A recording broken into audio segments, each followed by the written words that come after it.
እሺ ጓደኞቼ ዛሬ ደግሞ በጣም አሪፍ ፈጣይር መለፍ ይዤላችሁ መጥቻለሁኝ። ግን በትንሹ አይደለም በትልቁ አንድ ሳሳ ያለ ነው ያመጣሁት። በጣም አሪፍ ስራ ነው፣ ትወዱታላችሁ። ለሻይ ቡና ጋር የሆናችኋል ማለት ነው። በተለይ አርብ ላይ ለጅሙአ ማለት ነው። በጣም አሪፍ ነው፣ ስሩና ሞክሩት፣ ትወዱታላችሁ ማለት ነው። በጅብን ፊታና በጅብን ሀሉሚ ነው የሰራሁትኝ ማለት ነው። አብረን እንስራ አሁን። እዚህ ጋራ ለብ ያለ ውሃ እንደዚህ ትንሽ የውሃ አረግና በደንብ ያልሞላ ይስት ወይም ገሜራ እንደዚህ በጠብጠዋለሁኝ። ውሃው ለብ ያለ ነው። ከዛ ስኳር አንድ ሾርባ ማንኪያ ጨምርበታለሁኝ። አንድ ላይ አርጌ እንደዚህ በጠብጠውና ሽፍና አርጌ ለ10 ደቂቃ ለ5 ደቂቃ ኩፍ እስከሚል ጠብቀዋለሁ ማለት ነው። እሱ ኩፍ እስከሚልልኝ አንድ ብርጭቆ ከአንድ ስኒ ነው ዱቄት የምጠቀመው። መጀመሪያ አሁን አንድ ብርጭቆውን እንደዚህ ነፋዋለሁኝ። ከዛ እርሾውን ጨምሬ ወተት መጨመር ስለምፈልግ ከዛ በኋላ ነው የምጨምረው ግማሹ ማለት ነው። እዚህ ጋራ ቤኪንግ ፓውደር ትንሽዬ እንደዚህ ጨምርበታለሁ። ትንሽ ቁንጥር ጨው አላበዛም፣ ጅብኑ ጨው ስላለው ማለት ነው። ጅብኑ ራሱን የቻለ ጨው ነው፣ ለዛ አላበዛም። እዚህ ጋራ አንድ እንቁላልና አንድ የሾርባ ማንኪያ ዝባዴ እና አንድ ሾርባ ማንኪያ ዘይት አድርጌያለሁ እኔ። እናንተ የገበታ ቅቤም ሰምናም ካላችሁ መጨመር ይቻላል ማለት ነው። በገበታ ቅቤ ወይም በሰምና ነው የሚሰራው። እኔ በዛ ስለምሰራው እዚህ ጋር ዘይት ጨምሬያለሁ፣ ግን በቅቤም ጨምራችሁ ማብካት ይቻላል፣ እሺ ካለ ማለት ነው። ከሌለም ደግሞ ትንሽ እኔ እንዳራኩት አንድ ሾርባ ማንኪያ ዘይት አድርጉ። ከዛ እሱን እንደዚህ ሚክስ አድርጌ ያቀላቅለዋለሁ። እርሾው ኩፍ ብሎልኛል፣ አምጥቼ እጨምረውና እንደዚህ ይህን እያቦካሁት ነፍቼ ጨምራለሁ። አንድ ስኒ የምትሆን ዱቄት እኔ ብዙ አልሰራም፣ ለዛ ትንሽ ነው የምሰራው። እናንተ እንደምትሰሩ መጠን የዚህን የኔን አይታችሁ እጥፍ ምጥፍ ማድረግ ትችላላችሁ፣ ችግር የለውም። ብዙ የምትሰሩ ሰዎች ማለት ነው። ይኸው ድጋሚ ነፍቼ እንደዚህ ጨምራለሁ ዱቄቴ ማለት ነው።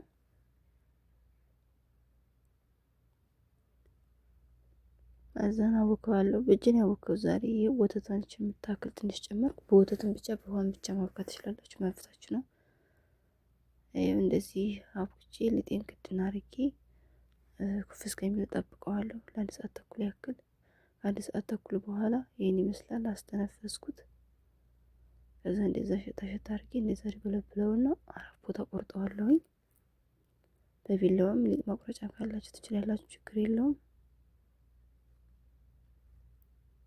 ይሄ በዚህ መልኩ እንደዚህ ቆርጠዋለሁኝ። እዛ እያንዳንዳቸውን ለየብቻ ድብልብል አደረጋቸውና ለ10 ደቂቃ የሚያክል ግድና አርቄ አስቀምጣቸዋለሁ ኩፍ እንዲሉልኝ ማለት ነው። ይሄ እንደምታዩኝ እንደዚህ እየደበለበልኩ አስቀምጣቸዋለሁ። እዚሁ በኪችን ፎጣ ካላችሁ ሸፍኑ፣ ካለበለዚያ ባቦካውበት ሳህን ነው ግድ ነው የማደርገው ለአንድ ለ10 ለ5 ደቂቃ። ከ5 እስከ 10 ደቂቃ በኋላ ትንሽዬ ዱቄት ነስነስ አድርጎ አስፈላጊ ከሆነ እኔ ቅቤ እንዳይባክንብኝ ፈልጌ ነው እንጂ በቅቤው እንደዚህ ማድረግ ይቻላል ማለት ነው። መዳመጫም አያስፈልግም። ያው በቅቤው አድርጋችሁ በእጃችን ማሳሳት ወይም ልክ መዳመጫው እንደዚህ እንደሚዳምጥልን ማድረግ እንችላለን። ነገር ግን ቅቤ መቆጠብ ስለፈለኩ ነው በዱቄቴን እየነሰነስኩ በዚህ ዳመጥኩት። ምክንያቱም ሊጡ ልልት ያለ ነው። ጥብቅ ክንትር ያለ ሊጥ መሆን የለበትም። በጣም የላላ ሊጥ ነው። ለዛ ዱቄት ካልተደረገበት ወይ ቅቤ ካልተደረገበት እናንተ እንዳምጠው ዝም ብለን ብትሉ ይጣበቃል ማለት ነው።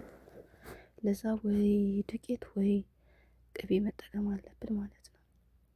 እንደዚህ ስታርጊ ከዳመጥኩኝ በኋላ ሁሎችንም ወደ ጎን አስቀምጣቸውና ጅብን ሀሉሚና ጅብን ፊታለኝ እሱን እየነካሁኝ መዳመጥ ትንሽ ስለሚያስቸግር ለምን መታጠብ አለብኝ። ጅብን ፊታውን ከነካሁኝ መታጠብ ስላለብኝ ሁሉንም እንደዚህ ዳምጣችሁ ሳሳሳስ አርጋችሁ ወደ ጎን ከጨረሳችሁ ካረጋችሁ በኋላ አንደኛችሁን ይሄ ጅብን ፊታና ጅብን ሀሉሚ ነው በቡሩሽ ቦረሽ አርጌ ፍልፍል ምንድነው ይሄ ሀብሰ ወደ የሚባለውን አርጌበታለሁ። ጥቁር አስሙድ ማለት ነው በኛ። ጅብን ሀሉሚና ጅብን ፊታ ነው፣ ጅብን አልመራያ ማለት ነው። ከዛ ይሄንንም እየዳመጥኩትን አጅኑም ማለት ነው መልሻ መጣና እንደዚህ ቅቤ ቀባዋለሁ። ቅቤ እየቀባውኝ እንደዚህ ያዘጋጀሁትን ጅብን ፊታውንና ጅብን ሀሉሚን አንድ ላይ ነው ያረኩትኝ። በጅብን ሀሉሚን ብቻ መስራት ትችላላችሁ። እንደዛም ነው የሚሰራው። ግን እኔ ሴትዮዋ ጅብን ይሄን ፊታውን ስለምትወደው ለዛ በሱ ሰራዊ ማለት ነው። ይህን ይመስላል። እንደዚህ እያረኩኝ አሁንም ሊጡን እንደዛው እያረኩ እየቀጠልኩ እየደረኩ 4ም 5ም 6ም ማድረግ ትችላላችሁ። ግን አሳሱት፣ መሳሳት አለበት። እሺ በጣም 5 6 7 8 እንደዚህ የምትደረድሩ ከሆነ መሳሳት አለበት ሊጡ። እሺ እና እንደዛ ነው መሆን ያለበት። ከዛ ይኸው ቅቤ እቀባለሁ። እንደምታዩኝ ጅብኑን አርጌ ጥቅልል አረገዋለሁ። እንደዚህ ጥቅልል አረግና በዚህ መልኩ ይኸው እንደዚህ ታረጉና ጠቅልል ታረጉና አሁን ያኛውን አምጣችሁ ወደ ውስጥ ስንቦል እንደምንሰራው አሰራር ማለት እንደዛ አድርገን በእጃችን መልሰን ዝርግት እናደርገዋለን። ወይ በመዳመጫ ወይ በእጃችን ፈልጋችሁት። እዚህ ጋር ጅብኑ ይወጣባችኋል። እሺ ችግር የለውም፣ ቢወጣም ችግር የለውም። እሺ ይውጣ። ይሄው እንደዚህ ቅቤ አጠጣዋለሁ። በእጃችሁ በምዘረጉ ሰዓት ቅቤ አስነኩጃችሁን በደንብ። ከዛ ሹክ አምጥቼ እንደዚህ ዝም ብዬ አደርገዋለሁ። ከላይ የሆነ እንደዚህ ፍትፍት ብሎ ፍርፍር እንዲል እና ነው እንጂ ቅርጹ ይጠፋል። ቅርጽ አይዝም። ለቅርጽ አይደለም ያረኩት። እንስ ስታረጉት ሲበስል በኋላ ታገኙታላችሁ እንዴት እንደሚፈትፍ እንዲህ ፍርፍር ይላል። ከዛ ይሄን አንስቼ ፓትራ ሳህን አለኝ እሱ ላይ ያረኩኝ ማለት ነው። ከዛ ኦቨን ውስጥ አስገባና አበስለዋለሁኝ። የእሳት መጠናችን እናንተ መጥነው እኔ 200 ላይ አርጌ እዛው ከስሩ ቁጭ ብዬ እየተከታተልኩ ነው ያበሰልኩት ማለት ነው። በመጨረሻ በስሎ ሲወጣ ቅቤ እንደዚህ እቀባዋለሁ ማለት ነው። ቅቤ በጣም ይወዳል። በጣም አሪፍ ፈጣይር ነው። ስሩና ሞክሩት፣ ትወዱታላችሁ። በጣም አሪፍ ነው። ለሻይ ጋዋ እንዲሁም ለአስር ለመክሰስ ይሆናል። ቀለል አለ ብዙ ለማይበላ ብዙ ለማይፈልግ ሰው ማለት ነው። በጣም አሪፍ ስራ ነው። ትወዱታላችሁ። ስሩና ሞክሩት። ላይክ፣ ኮሜንት፣ ሰብስክራይብ አድርጉ።